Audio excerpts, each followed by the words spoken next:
Plot summary of An Artist of the Floating World. By Kazuo Ishiguro. The novel begins in an unnamed city in Japan in October 1948. The narrator is Masuji Ono, a retired artist who lost both his son and wife during the war, which also caused serious damage to his beautiful house. Ono recalls the previous month's visit of his older daughter Setsuko and her son Ichiro, who live in a different town. The whole family is concerned about the marriage prospects of Ono's younger daughter Noriko, because, a year before, Noriko had been in marriage talks with a man named Jiro Miyake when his family withdrew from negotiations under mysterious circumstances. Noriko is currently at the start of new marriage talks with a man named Taro Saito, but at nearly 26, she is considered old to be unmarried. Ono is annoyed because he feels his daughters believe he knows the real reason why the marriage negotiations broke off, and is hiding it from them. Ichiro is fascinated by a poster for a monster movie that he saw at the train station. Ono decides to take Ichiro to the movie the next day, but his daughter Noriko says she has made plans. Setsuko says that she will stay with her father the next day, and Ono and Ichiro can go see the monster movie the following day.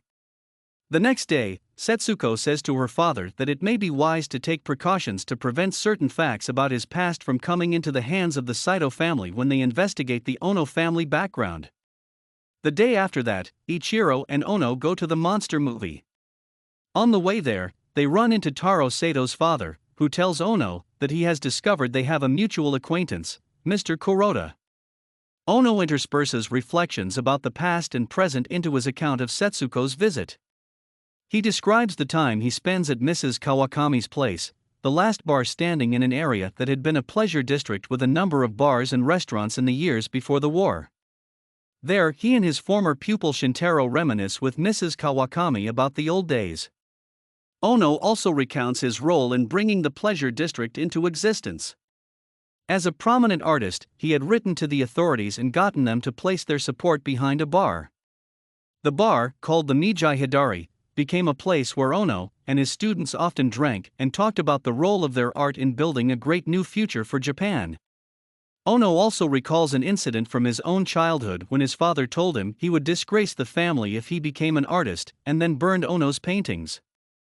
Ono also recollects several run-ins with the younger generation. He remembers running into Jiro Miyake and hearing from him that he is glad that the president of his company committed suicide to atone for the company's behavior during the war. He also recalls a conversation with Setsuko's husband Suichi at the reception after his son Kenji's funeral, where Suichi expresses anger over the many members of his generation that were killed during the war and the many leaders who have been too cowardly to take responsibility for their role during the war.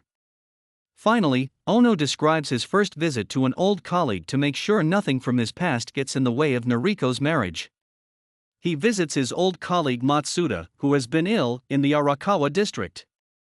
Matsuda tells him that he will be sure to say only kind things about Ono, but advises that he seek out his former pupil Kuroda if he is concerned about the investigation. The second set of recollections are recorded in April 1949 and center around Noriko's Miai, a formal meeting between two families who are considering marrying their children. Ono first describes how he has a falling out with Shintaro, who asks him to write to a potential employer and tell them that Shintaro disagreed with Ono about work they did together during the war. Ono says that it may seem that he was harsh with Shintaro, but explains that Shintaro's visit occurred only a few days after the Miai. Ono describes Noriko's bad mood and incivility to him in the weeks leading up to the Miai, and says that Noriko does not know all that he is doing to make sure her wedding goes ahead. For instance, Ono goes to visit Kuroda. He is let into Kuroda's apartment by Kuroda's protege, Enchi, who mistakes Ono for someone else. When Enchi realizes Ono's true identity, he asks Ono to leave, saying that he is sure Kuroda would not want to see the man who is responsible for his having been beaten and injured in prison and labeled a traitor. At the Miai, Ono drinks quickly and is made uncomfortable by the stilted conversation. Eventually, he interrupts the flow of conversation to make a declaration that he can admit that he made mistakes with some of the work he did and may have been a bad influence in the country. He thinks that Taro's father, an art expert named Dr. Saito, approves of his statement. After that, the conversation loosens up and it seems clear that Noriko and Taro like one another. The third set of Ono's recollections is recorded in November 1949 and centers around another visit Setsuko and Ichiro pay to the family some months after Noriko is married to Taro Saito. During a walk in Kawabi Park, Setsuko says to Ono that she was concerned to hear that he has compared himself to a composer who wrote highly influential nationalist songs during the war and recently committed suicide to atone for his role encouraging the bloodshed.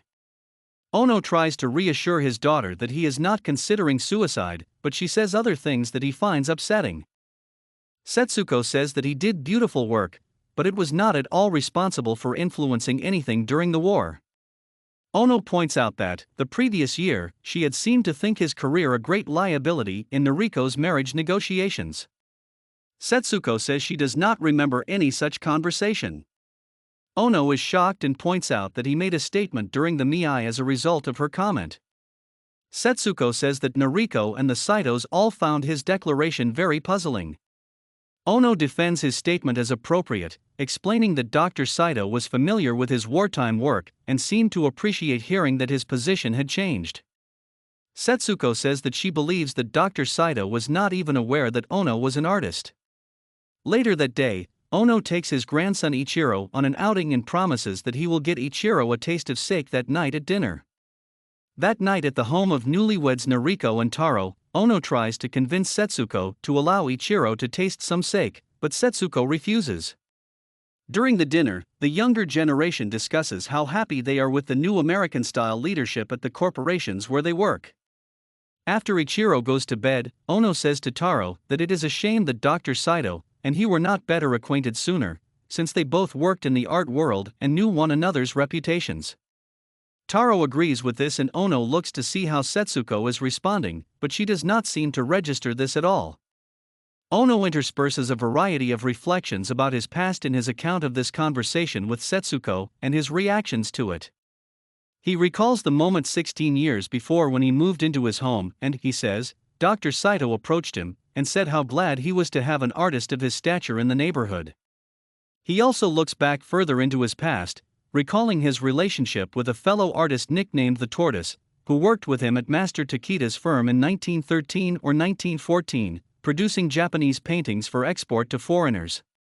When Ono gets an offer to go to live and study at the villa of the prestigious artist Mori-san, the Tortoise comes with him. Over the next 7 years, Ono adopts Mori-san's style of painting and becomes Mori-san's prize pupil. But in the early 1920s, Ono gets to know Matsuda, a nationalist art appreciator, who convinces him to take a different direction in his art. The Tortoise is horrified at Ono's disloyalty to Mori-san's methods, and Mori-san tells Ono that he must leave the villa.